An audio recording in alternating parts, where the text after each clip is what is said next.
Another week, boys, and another TWAB. This week at Bungie, we've got guns over here. We've had a lot of cover this week, so I'm going to keep this intro short so we can get into it. We have a new emblem for you, new Trials Lab info, a long list of weapon changes, a new fashion magazine cover, more Bungie bounties, and a partridge in a pear tree. Actually, scratch the last one. It's only November. So starting with Be True, everyone at Bungie, both trans developers and allies alike, stand in support of our transgender and gender non-conforming community. We join the call to end anti-trans violence and discrimination. The stars burn brighter because of your courage, unwavering strength, and pursuit of truth. Ahead of Transgender Awareness Week, which celebrates the lives of transgender and gender non-conforming community from November the 13th through the 19th, we are proud to announce our new trans pride emblem, Be True. Your light inspires, helping guide us all on a path to a better future. May it only shine brighter. As Transgender Awareness Week leads into Transgender Day of Remembrance on the 20th, a day to memorialize the lives lost to transphobic hate and violence, we also recognize the hardships this community faces. We invite anyone and everyone to join us in this remembrance by donning this new emblem. Unlock it using the code ML3FD4ND9 on our code redemption site. All right, guys, new emblem looks pretty cool. Yeah, now moving on. Back to the lab again. This week, we are revisiting Trials Lab with Capture Zone. A quick reminder, Capture Zone is still elimination with the following changes. 30 seconds after the round starts, a Capture Zone is enabled. Players can capture this zone to win the round or just eliminate the other team like normal. The capture zone has a waypoint from round start, including a countdown timer, so everyone will know exactly when and where it will be. The capture zone starts in the middle of the map in the first round and changes location each round. We took feedback from the previous capture zone lab and made the following changes. We are using a stronger trials map in Endless Vale.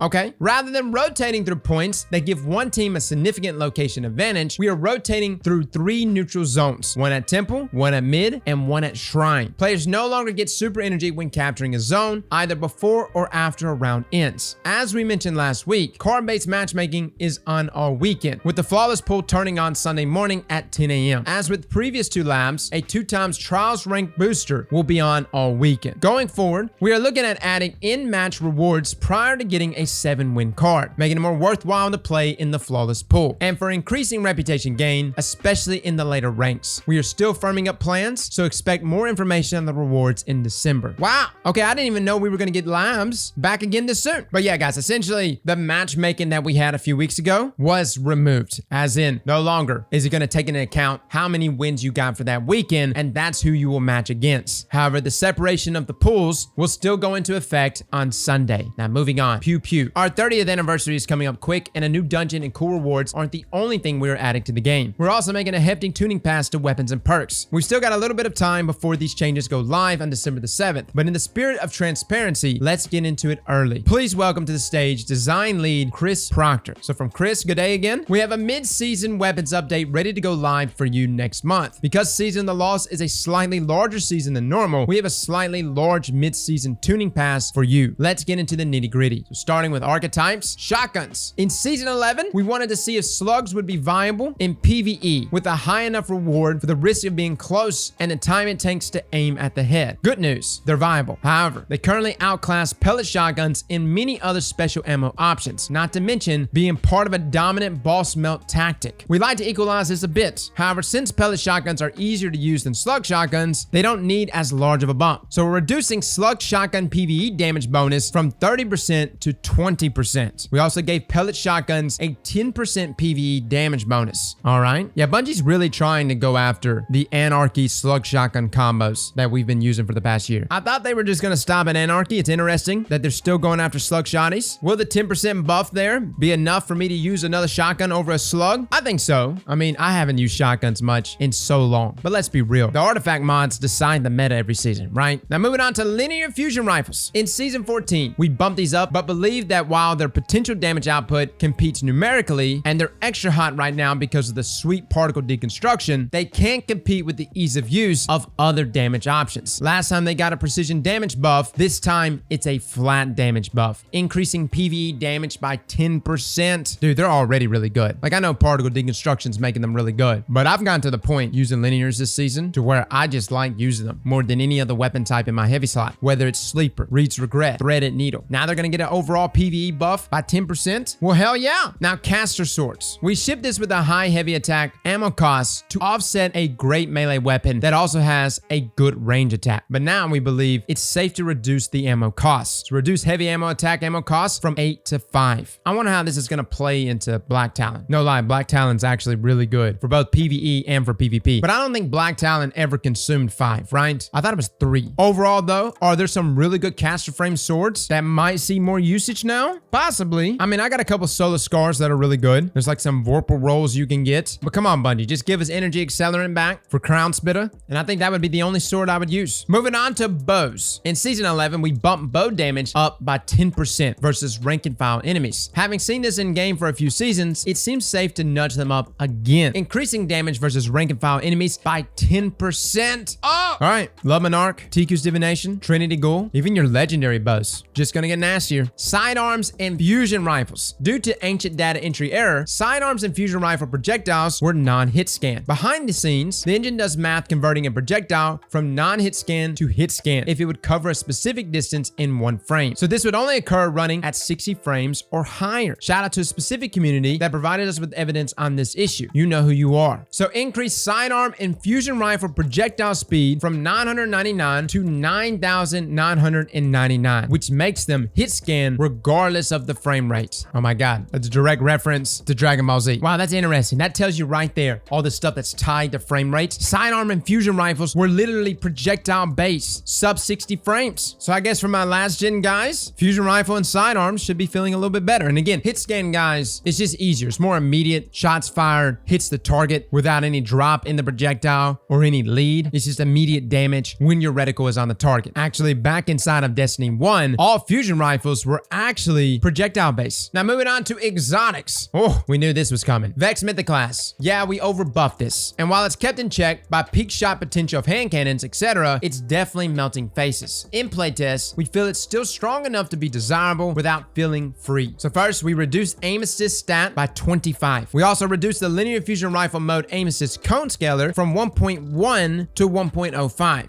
And now it will require 3 eliminations for a full overcharge instead of 2. Interesting. Honestly, it's still going to be really good on PC, right? Like aim assist, okay. Aim assist cone scaler, I mean, a 0.05 difference. Sure. I think the biggest one right here, though, is the 3 eliminations instead of 2. And I will admit, the linear fusion rifle mode for Vex is pretty sticky, but so is every linear. Have y'all seen Lawrence? Moving on, though, to Fighting Lion. This wasn't a specific problem, but given increasing frustration with breach grenade launchers in the Crucible, it seemed like a misstep to say, we hear you, and here's an infinite ammo version of that thing that you're frustrated about in the same patch. It should be clear to everyone that a full nerf isn't needed, so we're adjusting it. Note, this is not a full rollback. There's still a difference between almost infinite ammo and actually infinite ammo, and how weapons are used. And in playtests, where we tried to abuse infinite ammo, it was extraordinarily oppressive, much more so than we expected, given that it had a ton of ammo previously. So first, remove the multi-hit requirement. For example, dealing any damage will grant the buff. Second, increase the buff to the reload stat from plus 15 to plus 70. For example, reload will still be slow if you miss, but if you land any damage, Fighting Lion will reload faster than it did before the nerf. We also increased the buff duration to 7 seconds. Guys, just a recap on Fighting Lion. Again, the perk on this weapon is delayed gratification, where grenade projectiles will bounce off of surfaces. You can fire and release it, just like other GLs, but the trait itself is Then the Herd, where direct hits do more damage to combatant shields, and damaging multiple combatants increase reload speed, and rapidly defeating grenade damage combatants refills the magazine. This was an issue because of the infinite ammo that this primary base grenade launcher has, hence the changes that we just went over. Moving on to Arbalest. We always wanted this to have utility in high difficulty PvE, but its lack of champion mods prevented that, and it's all about shield breaking already, so we're fixing that. Now, it will have intrinsic anti-barrier. Fellas, you saw us using it this past week, Arbalest inside of the Nightfall. Yes, it's good, especially with particle deconstruction. When it gets anti-barrier added though, Arbalest will be one of the best weapons for dealing with champions, considering it already has disruption break, meaning it will self-proc that buff into itself when breaking that shield. I think Arbalest is going to be a go-to option, especially considering the 10% PvE damage buff that's going out to linears. Moving on to Sleeper Simulant. The delta between Sleeper and the best legendary linear fusion rifle wasn't large enough to make this a compelling option. So while it benefits from the 10% damage buff above, really this time, we've given it some additional love. In increased the magazine size from 3 to 4. We also increased the PvE damage by 6%. All right, incoming sleeper meta. That on top of the 10%? Hell yeah. Sleeper's already really good, guys, especially if you got the catalyst. That magazine size, though, was pretty killer. Raising it from 3 to 4 and a buff there by 6%. Oh, moving on to Suros Regime. No way. No way, Bungie, are you about to buff this? Dual mode receiver always made Suros a worse 360 round per minute auto rifle, but fixing that is a straightforward stat bump. This may not make this mode dominant, but at least makes it do what was intended, turning it into a high impact auto rifle. Dual mode receiver mode now grants the following in addition to its current effects: plus 30 range, plus 3 zoom. Okay, first up, 360 rounds per minute, high impacts. I know I got some Dan lovers in here. Suros could put out, and it's funny that they're doing this change alongside the 30th anniversary because again, you've got Gjallarhorn coming back, you got Eyes Luna, you got 1,000-yard stare, you have some of the most iconic weapons returning to us. Suros, though, is every bit as iconic inside of Destiny, so it makes sense to see them buffing this. Guys, this thing is about to turn into a scout rifle, though. Plus 30 range, plus 3 zoom. Holy hell. Suros already sits at a plus 16 zoom. That getting kicked up to plus 19. We're talking like Scathe Lock level zoom by default, on top of the increase there in range. Will people use dual speed receiver over spinning up? That's kind of a hard one, right? Because spinning up is so damn good. But man, why not swap, right? Like even mid-match, just swap your mode. Talk about messing with the enemy, right? It'd be interesting if they actually gave it the hardline approach where you could hold down the reload button and swap mid-gunfight. Oh, that sounds nasty. Moving on to Cryosthesia. Given the state of stasis in PvP at the start of Season 14, we deliberately shipped this weapon in a weak state, which almost physically hurt us, but was the right decision. Not wanting to contribute to the problem. Now that we've had more time to evaluate the state of the sandbox, we've reworked this exotic to address its weakness in PvE, specifically the following pain points. Firearm release with the charge trigger, losing all ammo on firing the freezing shot. So first, remove variable trigger completely. Now fires on trigger press instead of release. This will make it feel much more responsive. Charge shot, move to special reload. Getting a final blow with the sidearm enables access to the special reload. Once a charge shot is fired, the weapon reverts back to a standard sidearm mode. This does not cost your entire magazine, thank God.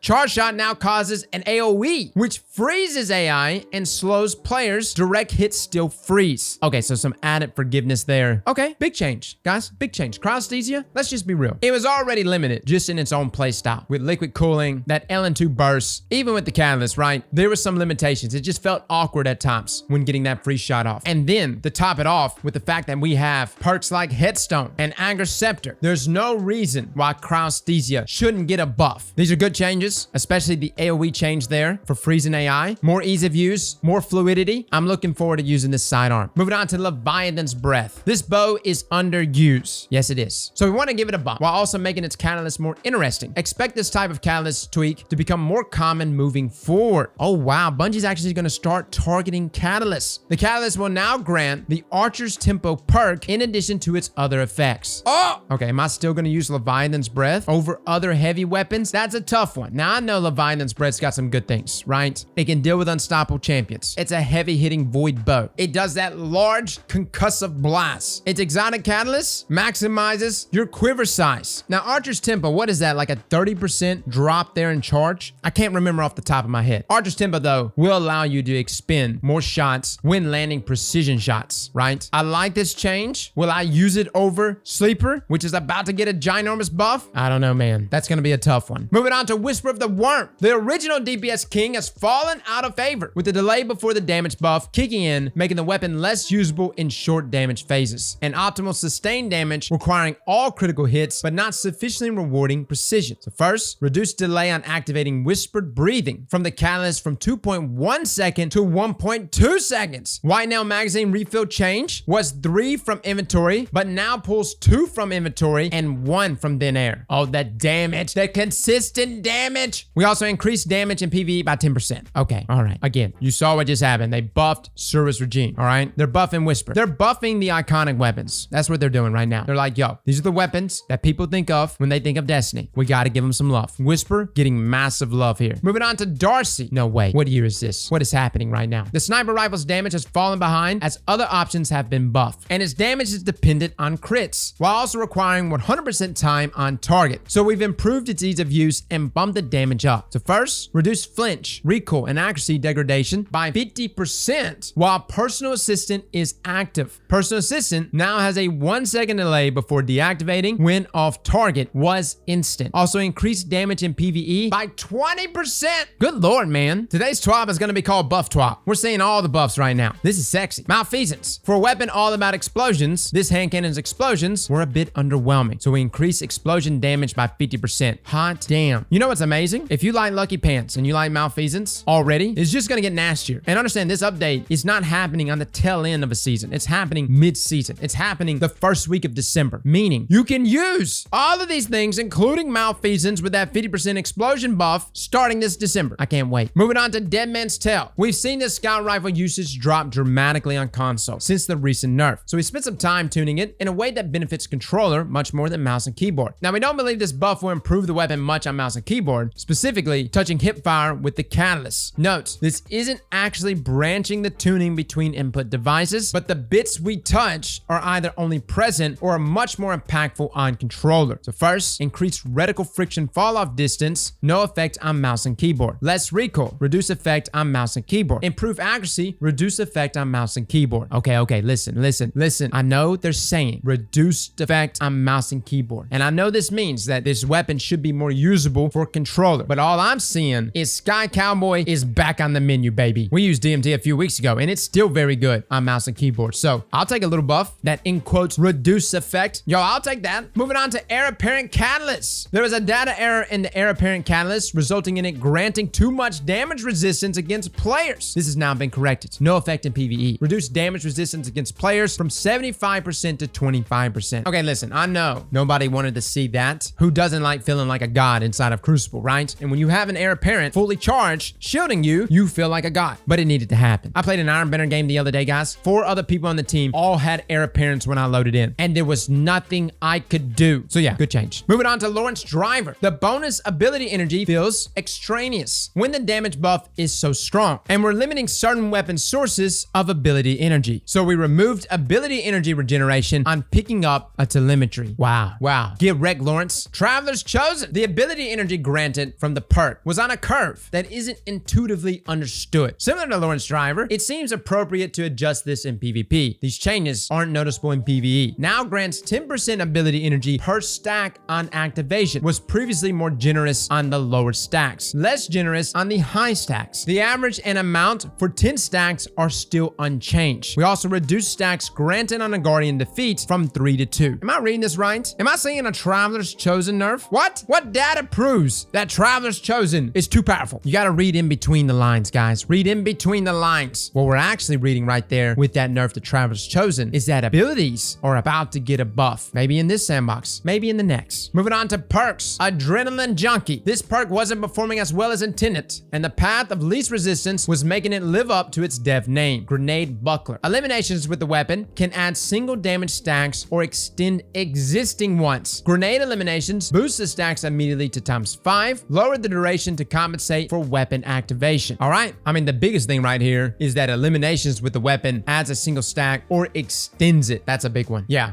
okay. Junkie is back on the table. Moving on to Vorpal Weapon, a perk that grants 50% damage bonus against all targets I'm going to use my heavy weapon on. This was a non-choice and sucked the air out of the room for other damage perks. At the same time, it was failing its original role, giving players a reason to run a primary weapon against tough targets. Was 15% damage on all weapons, now 10% on heavy weapons, 15% on special, and 20% on primary. Oh, no change to damage versus player and super. Okay, I was expecting to get very upset. I'm good with this. I'm actually okay. I'll take it. 20% on primary, flat buff at all times. Sure. Okay, that's fine with me. Whirlwind Blade. This was too obviously the best sword damage perk around. So while we're fine with it being good at sustained damage, we've pulled it back for shorter fights. Increase the number of stacks needed to hit maximum damage from 5 to 10. That is a significant nerf, guys. Holy balls. Significant. 5 to 10? There's so much risk associated with using a sword, right? Like you're literally in the nuts of your enemy, swinging a sword around, hoping to not get stomped the hell and back. And you got a small time window to reach those 5 stacks to get maximum damage. Now that's going to be doubled, meaning more opportunity for you to get capped. Rest in peace. Pulse Monitor. Dude, this is like the 3rd TWAB where Pulse Monitor has been brought up over the past year. Bungie really wants us to use this perk. What if instead of activating on what feels like a failed state, this is activated on a state you'll be in almost every encounter, even if you're winning? Change threshold for activation from 90% health to 30%